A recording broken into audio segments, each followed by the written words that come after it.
जी साहब, थोड़ा सा 9 मई से हट जाते हैं। आ, ऐसा लगता है कि हुकूमत अपनी मुद्दत पूरी कर रही है 12 अगस्त को और election are around the corner. तो ये बताइए कि पिछले कुछ अर्सा पहले जब सुप्रीम कोर्ट में केस चला था तो उस वक्त बहादुरी का इजहार किया गया था वजारत दिफा की जानिब से कि मुल्क की हालात ऐसे नहीं है कि हम फौज को प्रोवाइड कर सकें इलेक्शंस के लिए। तो क्या अगले इलेक्शन के लिए पाकिस्तान आर्मी इस बात पर तैयार है कि इलेक्शन की सिक्योरिटी पाक फौज उसके लिए फौज फराहम करेगी? दूसरा एक ज़िम्मी सी सवाल ये है कि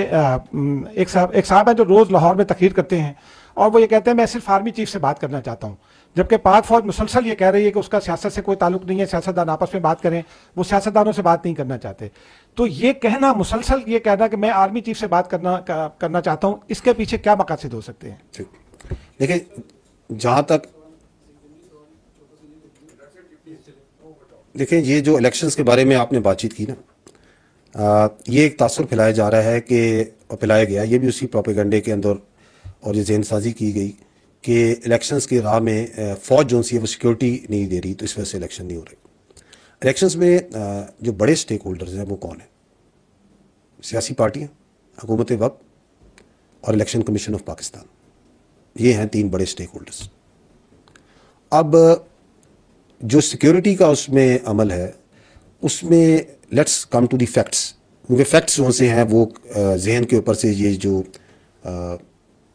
कन्फ्यूजन है इसको दूर करने में मदद करेंगे। फैक्ट ये है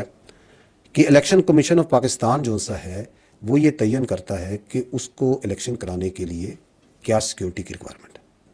उसको कितनी पुलिस चाहिए, उसको सिविल आर्म फोर्सेस कितनी चाहिए, उसको फौज कितनी चाहिए, किस रोल में चाहिए, फर्स्ट ईयर में, सेकंड ईयर में, थर्ड ईयर में, ये इलेक्शन कमीशन ऑफ पाकिस्तान उसका तयन करता है। अब वो जो ज़रूरत उसने जब तयन कर लिया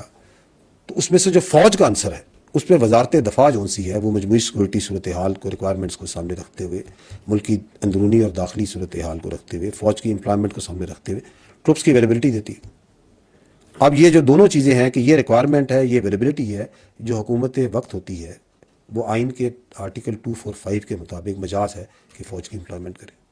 this is the fact, this is how हमेशा से और आइंदा भी फ़ौज की एम्प्लॉयमेंट इलेक्शन ड्यूटीज़ या इन एड ऑफ सिविल हमेशा से होती है और होती रहेगी। इसमें कोई यानी कि इसके अलावा जो बातचीत है वो सारी मुबालगा आराई पर है, वो ज़हनी खतरा पर है। दूसरा आपने बातचीत की, क्या सवाल था आपका?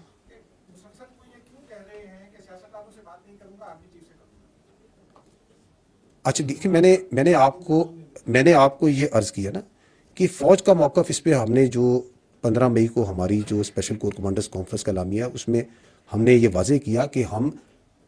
सियासी इस्तेकाम के लिए, अवाम के अतमाद के लिए, मौशी इस्तेकाम के लिए और जो जमहूरी जो सी है कदरें उनको आगे बढ़ाने के लिए ये समझते हैं कि ये ज़रूरी है कि जो स्टेक होल्डर्स हैं वो आपस में कौमी इत्तेफाक राय पैदा करें, जो सियासी स्टेक होल्डर्स हैं, और उसको हम सपोर्ट करते हैं और करते रहेंगे। So this is how, as far as the army is concerned, about the political consensus or national consensus that is required जो इस मुल्क में होना है, nothing more nothing less। अब उसमें अगर कोई समझता है कि नहीं वो उसके मुताबिक किसी और रास्ते चलना चाह रहा है, वो उसके अपने कोई अगराज़ व मकासद हैं, वजूहात हैं, और वो हम आपको पहले मैंने अर्ज़ किया कि फ़ौज के बारे में इबाहम पैदा करना, फ़ौज की लीडरशिप के बारे में प्रोपेगेंडा करना, लोगों के बारे में कन्फ्यूजन पैदा करना, that is one of the objectives. Before I close, जो ये पॉइंट आपका आ रहा था, बार बार आ रहा है रिस्ट्रेंट का, और इसमें मैं आपको ये भी अर्ज़ करना चाहूँगा, देखें जब किसी चीज़ को आपने रोकना होता है तो उसको रोकने के कई तरीके होते हैं। इट इज़ नॉट ज़रूरी कि जी ये ज़रूरी है कि मैंने जो सा एक्सट्रीम हद पे जाके रोकना है। जब हमने कहते हैं कि दारा जाती इंक्वायरीज़ हुई और उसके अंदर ये देखा गया कि कोई गैर इरादी गफलत या कोई कोताही या कोई ऐसा मामला तो नहीं था, तो उसमें यही जांचा गया कि ये जो लाइन क्रॉस होती है यहाँ पे, ये जो सेंट्रली या सिक्योरिटी ब्रीच हुआ है, इसको किस हद तक रोका जा सकता था without going to that extreme measure जो कि वो चाहते थे। ज़रूरी तो नहीं हर चीज़ का इलाज यही है कि आपने जो सा एक्सट्रीम मेजर करना है। और अगर आप देखें तो पाकिस्तान में कई मकामात के ऊपर जहाँ पे बलवाई आए, शरपसंद आए, वहाँ पे